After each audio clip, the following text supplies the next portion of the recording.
안녕하십니까. 행복한 안식일입니다. 매번 느끼는 거지만 어린이 설교가 훨씬 재밌고 솔깃하시죠? 흥미진진하고 어린이 설교로 1시간 이렇게 들으면 어떨까요? 짧으니까 좋은 건가요? 자, 오늘 이 어린이 설교에 애굽에 내린 10재앙 이야기 중에 9가지를 들으셨는데, 오늘 저희들이 함께 나눌 말씀의 주제도 이와 비슷한 맥락입니다. 오늘은 이사야서 5장 8절서부터 25절까지 있는 말씀 함께 보시면서 은혜를 나누시도록 하겠습니다. 제가 8절부터 25절까지 있는 말씀을 읽도록 하겠습니다. 시간이 좀 짧은데 최대한 제가 잘 시간 안에 끝낼 수 있도록 노력해 보도록 하겠습니다. 가옥에 가옥을 이으며 전토에 전토를 더하여 빈틈이 없도록 하고 이 땅 가운데에서 홀로 거주하려 하는 자들은 화 있을진저. 만군의 여호와께서 내 귀에 말씀하시되 정령이 허다한 가옥이 황폐하리니 크고 아름다울지라도 거주할 자가 없을 것이며 열을 가리 포도원에 겨우 포도주 한 밭에가 나겠고 한 호멜에 종자를 뿌려도 간신히 한 에바가 나리라 하시도다. 아침에 일찍 일어나 독주를 마시며 밤이 깊도록 포도주에 취하는 자들은 화 있을진저. 그들의 연회에는 수금과 비파와 소고와 피리와 포도주를 갖추었어도 여호와께서 행하시는 일에 관심을 두지 아니하며 그의 손으로 하신 일을 보지 아니하는도다. 그러므로 내 백성이 무지함으로 말미암아 사로잡힐 것이요 그들의 귀한 자는 굶주릴 것이요 무리는 목마를 것이라. 그러므로 수울이 욕심을 크게 내어 한량없이 그 입을 벌린즉 그들의 호화로움과 그들의 많은 무리와 그들의 떠드는 것과 그 중에서 즐거워하는 자가 거기 빠질 것이라. 여느 사람은 구풀이고 존귀한 자는 낮아지고 오만한 자의 눈도 낮아질 것이로되 오직 만군의 여호와는 정의로우심으로 높임을 받으시며 거룩하신 하나님은 공의로우심으로 거룩하다 일컬음을 받으시리니 그때에는 어린 양들이 자기 초장에 있는 것 같이 풀을 먹을 것이요 유리하는 자들이 부자의 버려진 밭에서 먹으리라. 거짓으로 끈을 삼아 죄악을 끌며 술의 줄로 함같이 죄악을 끄는 자는 화 있을진저. 그들이 이르기를 그는 자기의 일을 속속히 이루어 우리에게 보게 할 것이며 이스라엘의 거룩한 이는 자기의 계획을 속히 이루어 우리가 알게 할 것이라 하는도다. 악을 선하다 하며 선을 악하다 하며 흑암으로 광명을 삼으며 광명으로 흑암을 삼으며 쓴 것으로 단 것을 삼으며 단 것으로 쓴 것을 삼는 자들은 화 있을진저. 스스로 지혜롭다 하며 스스로 명철하다 하는 자들은 화 있을진저. 포도주를 마시기에 용감하며 독주를 잘 빚는 자들은 화 있을진저. 그들은 뇌물로 말미암아 악인을 의롭다 하고 의인에게서 그 공의를 빼앗는도다. 이로 말미암아 불꽃이 그루터기를 삼킴같이 마른 풀이 불 속으로 떨어짐같이 그들의 뿌리가 타겠고 꽃이 티끌처럼 날리리니 그들이 만군의 여호와의 율법을 버리며 이스라엘의 거룩하신 이의 말씀을 멸시하였음이라. 그러므로 여호와께서 자기 백성에게 노를 바라시고 그들 위에 손을 들어 그들을 치신지라. 산들은 진동하며 그들의 시체는 거리 가운데에 분토같이 되었도다. 그럴지라도 그의 노가 돌아서지 아니하였고 그의 손이 여전히 펼쳐져 있느니라.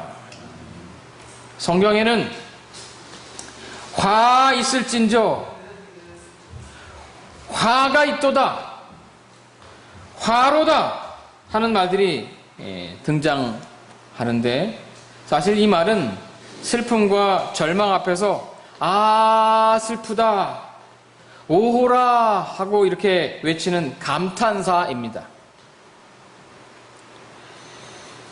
일반적으로 구약에는 호의와 오의, 신약에는 우아이라고 하는 말로 쓰였는데 대체적으로 이 말이 쓰인 상황들을 정리해보면 누군가가 죽었을 때, 또 애곡할 때, 그리고 범죄로 하나님을 멀리 떠났을 때, 하나님께서 징벌하실 때, 어떠한 위험과 큰 재앙들을 보면서 멸망하여 가는 것들을 보면서 이 말들을 사용하였다는 것을 알게 됩니다. 우리말로 하면 아이고 아이고 뭐 이런 어머나 어쩌면 좋아 뭐 이런 슬픔을 담은 말이라고 보면 되겠습니다. 이사야는 이 본문에서 이 범죄들을 이스라엘 백성들이 해온 이 범죄들을 구체적으로 언급하면서 그 결과로 이르러 오게 될 일련의 재앙들을 열거하기 시작합니다. 이것들은 앞에서 말한 이 들포도 백성들이 범한 그 모든 죄 가운데 가장 특징적인 것들만 열거한 것입니다. 이 시간에는 이 화 있을진저라고 하는 주제를 가지고 이사야 5장에 화 있을진저라고 말한 세 부류의 사람들에 대하여 하나하나 살펴보면서 은혜를 나누고자 합니다. 첫 번째 부류는 8절에 언급되고 있는데 가옥에 가옥을 이으며 전토에 전토를 더하며 빈틈이 없도록 하고 이 땅 가운데서 홀로 거주하려 하는 자들입니다.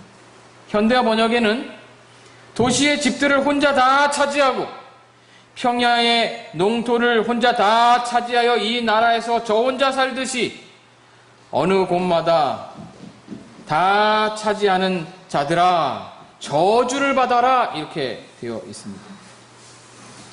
쉽게 말하면 유아 독전 자기만 아는 부자들이 당할 재앙을 언급하는 것입니다. 이들의 탐욕과 욕심은 끝이 없어요.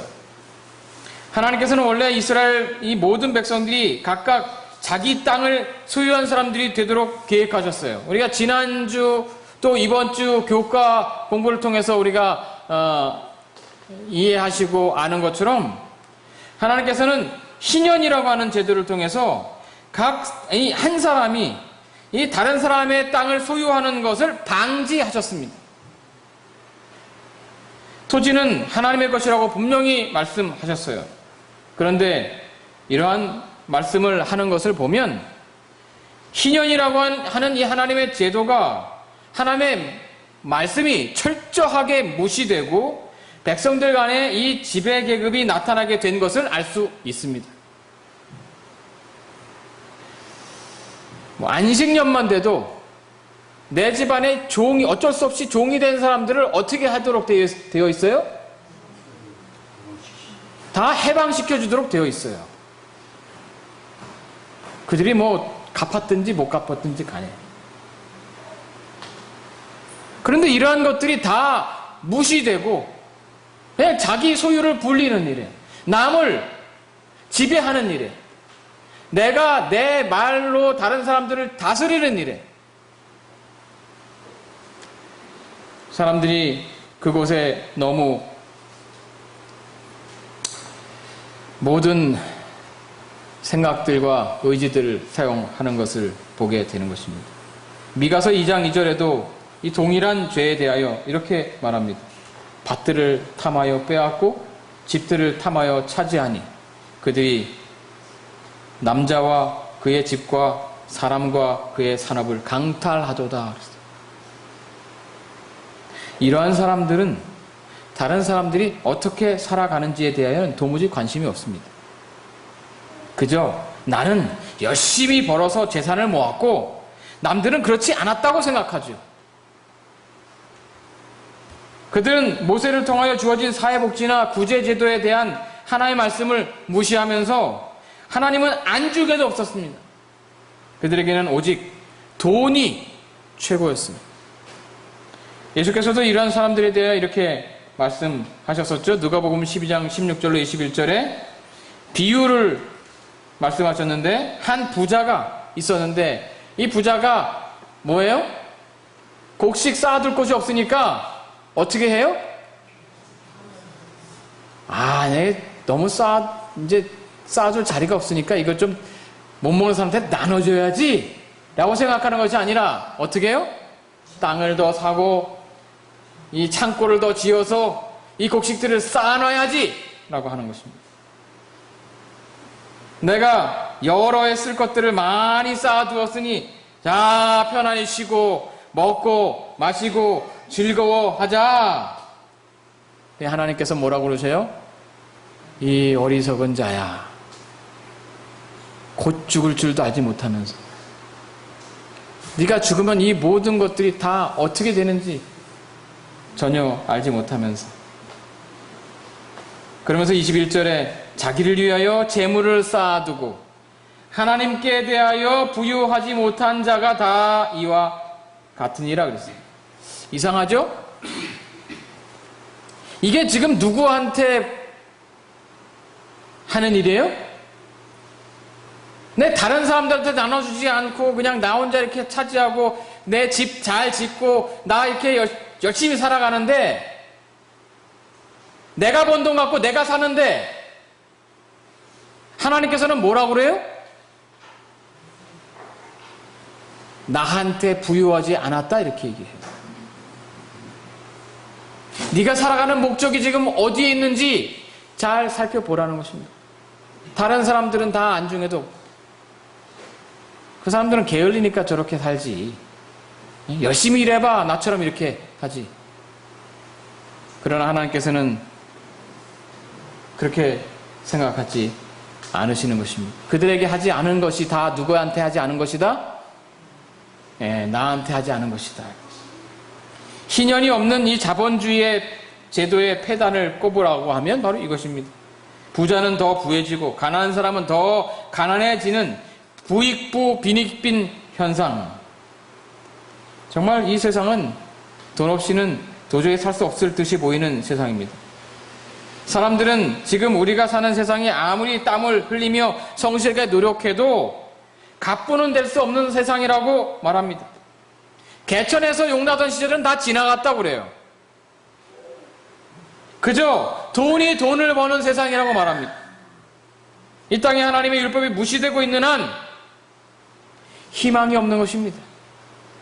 그러나 기억하시기 바랍니다. 갑부는 못 돼도 행복하게 살 수는 있습니다. 사람이 사는 목적은 단순히 부를 축적하는 것이 아닙니다.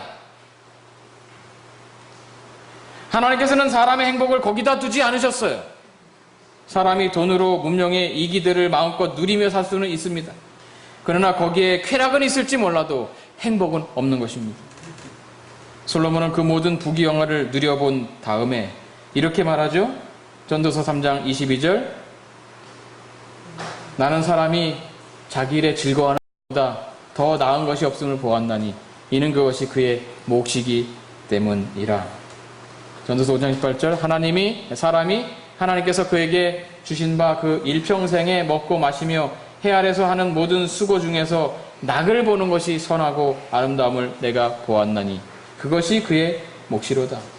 9장 9절로 10절, 내 헛된 평생의 모든 날, 곧 하나님이 해 아래서 내게 주신 그 모든 헛된 날에 내가 사랑하는 아내와 함께 즐겁게 살지어다. 그것이 내가 평생에 해 아래 수고하고 얻은 내 몫이니라. 내 손이 이를 얻는 대로 힘을 다하여 할지어다. 내가 장차 들어갈 수월에는 일도 없고 계획도 없고 지식도 없고 지혜도 없음이니라.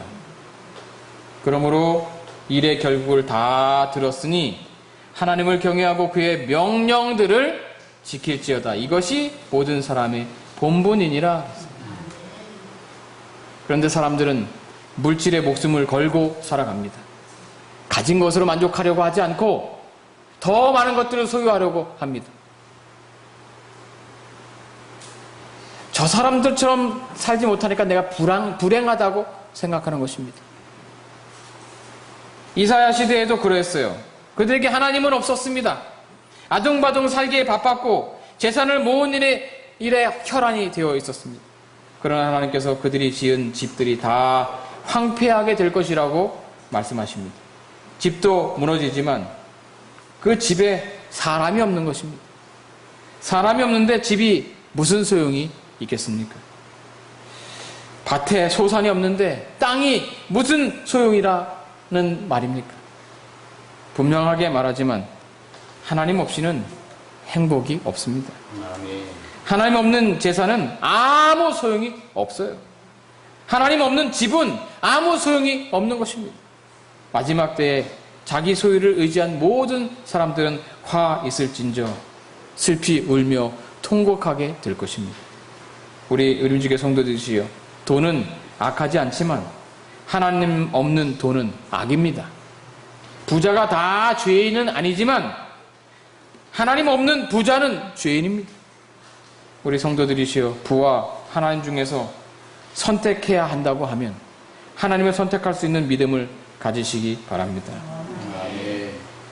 두 번째, 화 있는 이 세 부류의 사람들 중에 두 번째 부류는 11절에 언급되고 있는데, 이 사람들은 한마디로 술에 취해 사는 사람입니다. 날마다 부어라 마셔라 연애를 버리고 쾌락에 빠져서 즐기는 것입니다. 이 말씀은 제정신으로는 못 살겠다고 하면서 술을 먹는 사람들, 또 술 마시는 낙으로 사는 사람들 뿐만 아니라 담배나 마약이나 이 자기 정신을 흐리게 하는 그 모든 것들에 취해 있는 사람들에게 해당되는 말씀입니다. 이 술 취함은 누가복음 21장 34절과 베드로전서 4장 3절에도 언급되어 있는 아주 이 말세에 사는 사람들에게 흔히 빠져 있는 죄악입니다. 세상이 어디로 가든지 자기의 기분에 취해 사는 사람들이에요. 12절의 말씀처럼 이들 역시 하나님은 안중에도 없습니다. 이들의 양심은 술로 인해서 마비되어 하나님을 알아보지 못하는 것입니다. 이들은 늘 취해 있기 때문에 절대로 깨어 있을 수 없습니다. 이것이 바로 그들이 슬피 울게 될 이유인 것입니다. 우리로 정신을 차리지 못하게 하는 모든 것들은 술 취함과 같습니다. 술뿐만 아니라 우리가 무엇인가에 빠져서 취해 있다면, 그래서 하나님을 의식하지 못한다고 하면 그것에서 벗어나시기 바랍니다.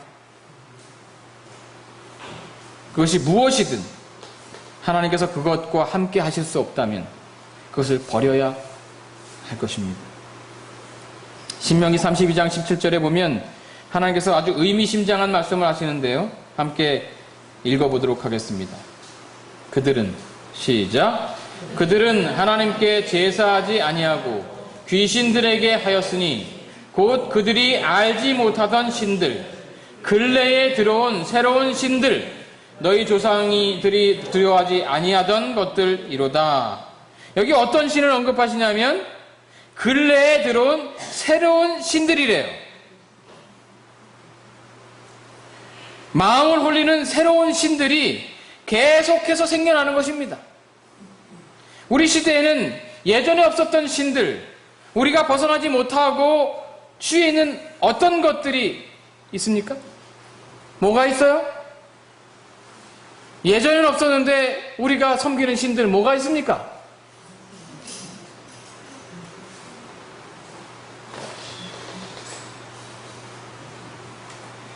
전자기기들, 핸드폰들, 각종 이 미디어들, 그것만 있으면 얼마나 재미있는지 우리의 정신을 쏙 빼놔서 시간 가는 줄 모릅니다. 어디 가나 요즘은 핸드폰 하나면 다 되는 시대예요. 그 안에 모든 것들이 다 있죠. 그래서 다른 건 없어도 뭔 꼭 챙겨야 돼요? 핸드폰은 꼭 챙겨야 돼요. 사이버 중독이 요즘 이 술, 담배만큼이나 심각한 질병이 되고 있는 것입니다. 교회에 와서도 핸드폰을 손에서 놓을 줄을 몰라요. 하나님은 없어도 되지만 핸드폰은 없으면 안 되고, 하나님을 의식하지 않아도 되지만 SNS는 확인하지 않으면 못 견디는 것입니다. 아주 심각한 현상입니다. 다시 본문으로 돌아가서 13절부터 17절을 가만히 살펴보면 첫 번째 부류와 두 번째 부류는 무지함에서 기인되는 것입니다.